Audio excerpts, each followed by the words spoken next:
Escala en París, Braulio Moro. Bienvenidos a Escala en París, una emisión de Radio Francia Internacional en colaboración con France 24 en español. Racismo, antisemitismo, terrorismo, populismo son algunas de las amenazas que hoy acechan a la democracia a nivel mundial. A eso se podría agregar también el separatismo islamista que, cual jinete del apocalipsis, también parece estar rodeando a la democracia notablemente en Francia. Para hablar de esta problemática, de este cóctel político, cultural y social, invitamos en nuestros estudios a Michel Viborca, profesor de la Escuela de Altos Estudios en Ciencias Sociales en Francia, uno de los sociólogos más conocidos del mundo y que acaba de publicar su último libro, Por una democracia de combate. Michel Viborca, bienvenido a esta Escala en París. Gracias por acompañarnos. Es un placer. Michel Viborca, el presidente Emmanuel Macron presentó recientemente lo que él denomina su estrategia para luchar contra el separatismo islamista. Entre otras cosas, ha hablado concretamente de una cosa que llama mi atención, que basarse en el patriotismo republicano. ¿Qué opinión le merece el discurso del patriotismo republicano? Bueno, son palabras fuertes. Patriotismo republicano. La verdad es que el discurso habla de cosas muy razonables. Lo que propone el presidente es razonable. La necesidad de introducir patriotismo y republicano es para combatir el Frente Nacional, es para combatir la extrema derecha o para seducir la derecha normal. Entonces, no me gusta la palabra separatismo, que no es la buena, no me gusta estas palabras un poco extremas, patriotismo, y el tema es cómo hacer que hay menos terrorismo islámico, cómo hacer que hay menos yihadismo en un país como Francia. A este respecto, el presidente, por ejemplo, ha dicho que uno de los factores que podrían explicar esta polarización, este aumento del separatismo islamista, él dice, es el pasado colonial de Francia con el que la República Francesa no acaba de saldar sus cuentas. Sabemos precisamente que estuvo presente en Vietnam, que estuvo presente en África.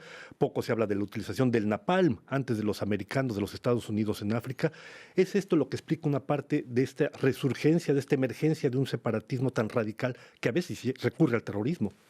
Bueno, la Francia fue un país de colonización y es un país donde la decolonización no fue tan perfecta, fue muy difícil. El más importante fue la guerra de Algeria. Pero hoy ya eso es muy lejos de nosotros. Los jóvenes que viven en Francia no son la fruta directa del colonialismo. Tiene mucho que ver, pero tiene que ver también con la crisis de los suburbios, les banlieues, con el tema del desempleo, con el tema del racismo, con el tema de las discriminaciones, con muchas cosas que no son únicamente la decolonización, pero el colonialismo pesa mucho en el imaginario francés y en la vida de la gente, es verdad. Michel Viborca, entre los elementos que plantea el presidente Emmanuel Macron para luchar contra este separatismo islamista, él habla de la necesidad de reforzar el trabajo en las escuelas, en la investigación, desarrollar el árabe, y aquí me permito hacer el puente con el libro que usted acaba recién de publicar, que decíamos lleva por título Por una democracia radical, en el que usted insiste es necesario que las ciencias humanas, las ciencias sociales, retomen una parte de la actividad, de las responsabilidades que han perdido, de las cuales se han alejado y que implica que no reconocen, no han sabido adaptarse a la evolución de la sociedad. Bueno, el caso francés es extrema, no es el único en el mundo. Las ciencias sociales eran el centro del mundo en los años 60 o 70. Yo he conocido gente que viene de todo el mundo para escuchar a los grandes, a Bourdieu, a Derrida, a Foucault, a Lacan, a Althusser, a Poulanzat y tan muchos otros. Y después eso se acabó. El mundo ha cambiado y los franceses, las ciencias sociales francesas, un poco arrogantes, o los ingleses parroquial, un poco provincial, un poco incapaz de pensar el cambio mundial. Es un tema muy importante. Hoy día, cuando se trata de terrorismo, de yihadismo o de muchas otras cosas, o de la epidemia de COVID o de tan muchas cosas, no se escucha mucho los cientistas sociales. Se escuchan otros, se escuchan los que hacen sondeos, los periodistas, se escucha y otra cosa. Los negacionistas también. Sí, exactamente. Y lo que pasa también es otro aspecto de las dificultades de las ciencias sociales. Las ciencias sociales no fueron todas, pero fueron muchas de izquierda. Hoy ya la vida intelectual es mucho más en Francia por lo menos, a la derecha. Las personas las más conocidas hoy día son de derecha o de extrema derecha o de casi extrema derecha. Y por eso el poder no se apoya sobre la ciencia social, no le escucha, no se interesa a lo que nosotros podemos hacer y decir. Y la verdad es que tomando decisiones sobre el cambio en la educación, en cambio en las relaciones internacionales y el peso de la historia, lo que usted dice sobre la decolonización, todo eso no se escucha mucho los cientistas sociales o los historiadores o los politólogos. Y por eso me parece que es un error.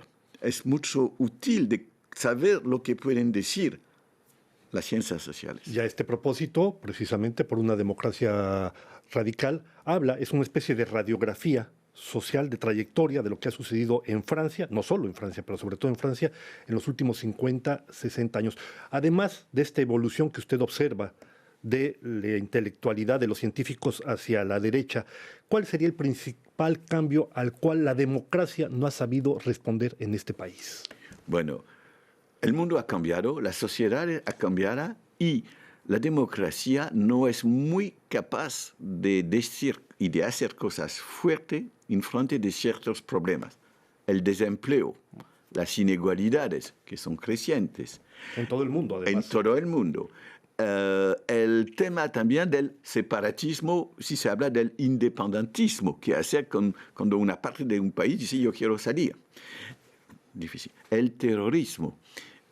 Y, es decir, problemas que son nuevos porque son a veces una mezcla de problemas internos al país y de problemas de fuera.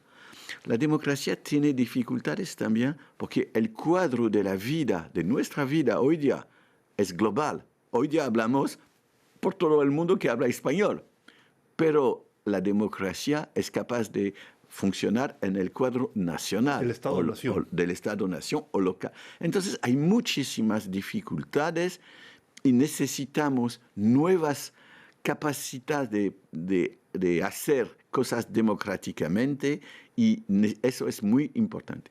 El segundo punto es que hoy día hay un deseo de justicia social y de igualdad y de democracia muy fuerte en el mundo, pero no hay las respuestas de los sistemas políticos que necesitamos. Los sistemas políticos, los actores políticos, no son al nivel de las expectativas del mundo.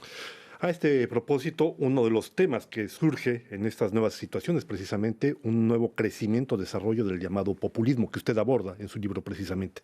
Y en este sentido, hace usted también referencia al populismo, por ejemplo, que se desarrolló, en América Latina a mediados del siglo pasado, con Perón en Argentina, con Goulart en Brasil.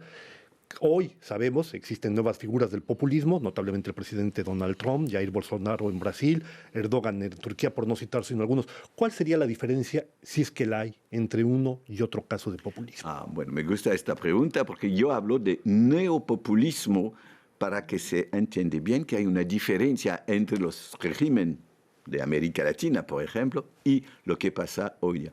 Los populismos hoy día no son todos, pero en la más importante parte de derecha y de extrema de derecha. Los populismos no son en favor de la apertura de los países, son para que se cierran. Aislacionistas. Sí, mucho. Bueno, los populismos o los neopopulismos de hoy día tienen discursos muy contradictorios que no funcionan bien cuando llegan al poder y son muy, no todos, pero son muy nacionalistas, tal vez más que en otros momentos en el mundo. Entonces, es la misma familia, claramente, pero los discursos tienen mucho que ver con no aceptamos la globalización. Eso es reciente.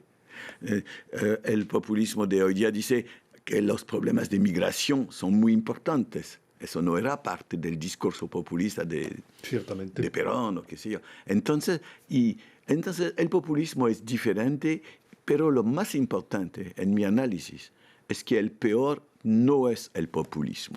El peor es cuando el populismo no funciona más como mito, como manera de solucionar de manera abstracta, como alternativa los problemas.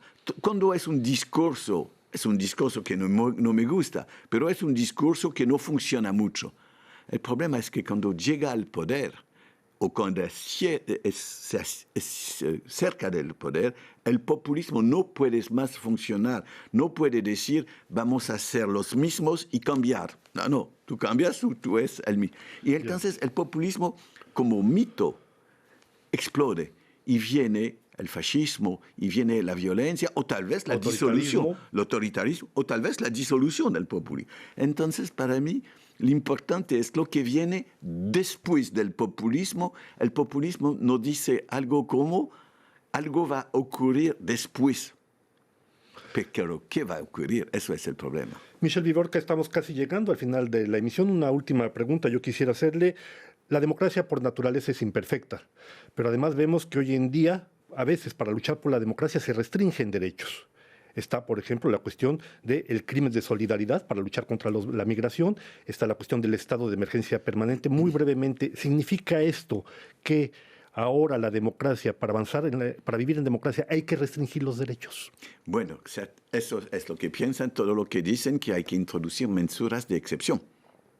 Hay que reducir el poder de la justicia o el poder del Parlamento y que el poder ejecutivo tiene un espacio mucho más amplio.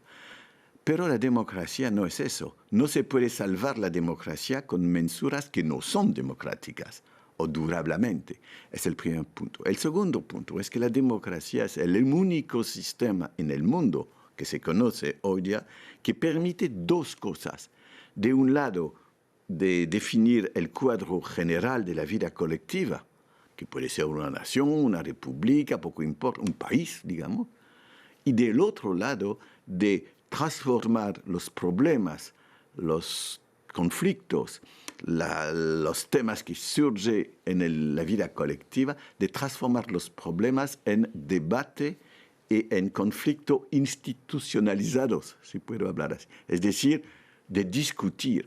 Por ejemplo, me ha mucho interesado el tratamiento en el pasado de la Colombia. De Colombia. Pues estamos llegando ya lamentablemente al final de esta emisión. No me queda sino agradecerle a Michel Viborca, profesor de la Escuela de Altos Estudios en Ciencias Sociales en Francia, autor de este nuevo libro que publica, que se llama Por una democracia radical, su presencia en esta escala en París. Gracias, Michel. Fue un placer. Y a ustedes, muchas gracias por su presencia.